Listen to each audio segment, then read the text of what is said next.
पाठ 4 विषुवतीय प्रदेशः Congo equatorial region Congo. इस अध्याय में हम पढ़ेंगे। इस पाठ में हम विषुवतीय प्रदेश की देशों की स्थिति, जलवायु एवं जनजीवन के बारे में अध्ययन करेंगे। विषुवत रेखा के 23 डिग्री उत्तरी अक्षांश तथा 23 डिग्री दक्षिणी अक्षांश के मध्य का क्षेत्र उष्णकटिबंधीय क्षेत्र कहलाता है। इन क्षेत्रों को प्राकृतिक विशेषताओं के आधार पर 4 भागों में बांट सकते हैं। 1 विषुवतीय प्रदेश, 2 शीत प्रदेश, 3 मरुस्थलीय प्रदेश, 4 शीतोष्ण घास बहुल प्रदेश। जलवायु वर्ष भर समान रहती है। समान जलवायु वाले क्षेत्र को जलवायु कटिबंध या प्राकृतिक खंड कहते हैं। विषुवत प्राकृतिक प्रदेश में Congo, Zaire, Cameroon, Brazil, Indonesia, Malaysia, Guinea, Kenya, Uganda आदि देश सम्मिलित हैं। स्थिति विषुवत प्राकृतिक प्रदेशों का मुख्य देश कांगो है। यह देश अफ्रीका महाद्वीप के लगभग बीचों बीच पश्चिम में स्थित है। कांगो के बीच से विषुवत रेखा गुजरती है।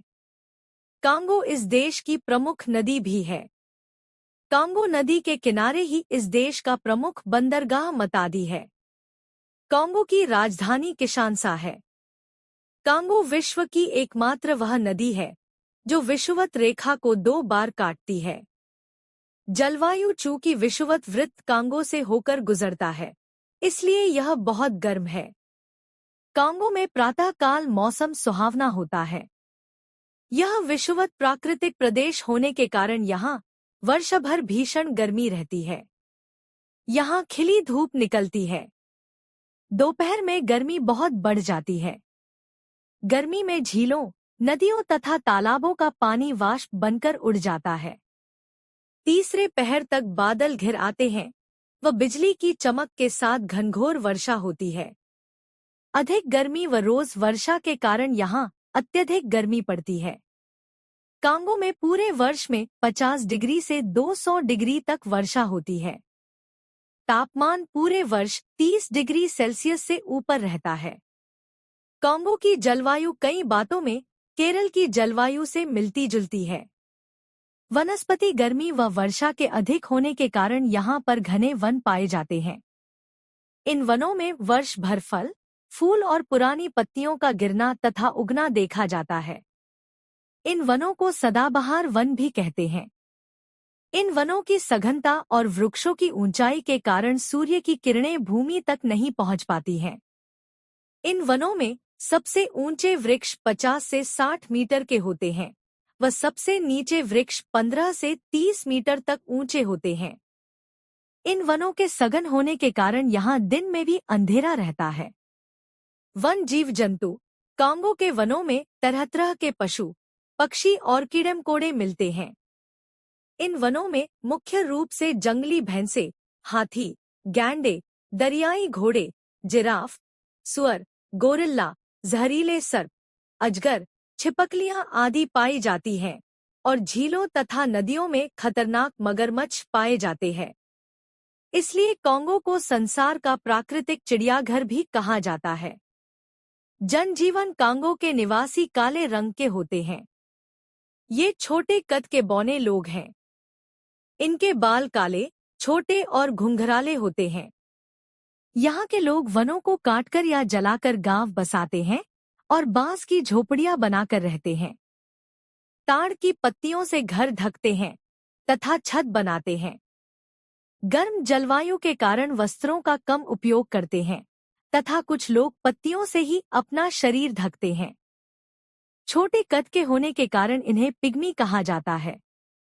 पिग्मी खेती करना नहीं जानते हैं। ये लोग खानाबदोश होते हैं तथा इनका मुख्य कार्य जंगल में शिकार करना है। भोजन ये केले खाते हैं तथा केसावा की जड़ पीसकर रोटी बनाकर खाते हैं। ये जंगल के फल भी खाते हैं। भोजन पकाने के लिए ताड़ के तेल का प्रयोग करते हैं।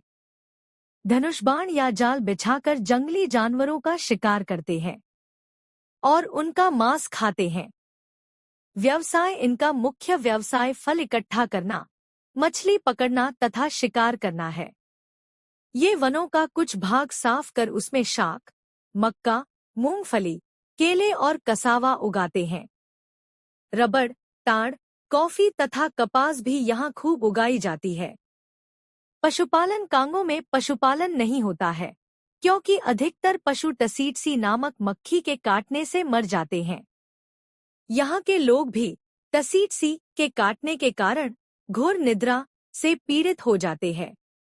इस निद्रा में उनकी मृत्यु तक हो जाती है। उद्योग तथा खनिज कांगो खनिज पदार्थों की दृष्टि से धनी है। यहाँ के मुख्य खनिज हीरा, सोना, तांबा, टिन, मैंगनीज खानों से निकाले जाते हैं। खनिज की बहुत बड़ी मात्रा निर्यात कर दी जाती है। विश्व में कोबाल्ट का सर्वाधिक उत्पादन जायरे करता है। यहाँ पर कुछ औद्योगिक केंद्र हैं। यहाँ सूती वस्त्र, रसायन, कागज, साबुन, सीमेंट व सिगरेट के कारखाने हैं। कांगो के पानी से बिजली बनाई जाती है। यातायात व शिक्षा कांगो में पहले की अपेक्षा यातायात व शिक्षा की व्यवस्था में सुधार हुआ है। कुछ प्रमुख शहर व औद्योगिक केंद्र सड़क व रेल मार्गों द्वारा एक दूसरे से जुड़े हैं। यहाँ के लगभग सभी नगरों को वायु यातायात से जोड़ दिया है। कांगो विभिन्न प्रकार के कबीलों के लोगों का मिश्रण है। सबसे बड़े कबीले का नाम बंतू है। यहाँ की भाषा भी बंतू ही है। स्मरणीय बिंदु: विषुवत प्रदेशों की जलवायु वर्ष भर समान रहती है। विषुवत रेखा कांगो देश में से होकर जाती है।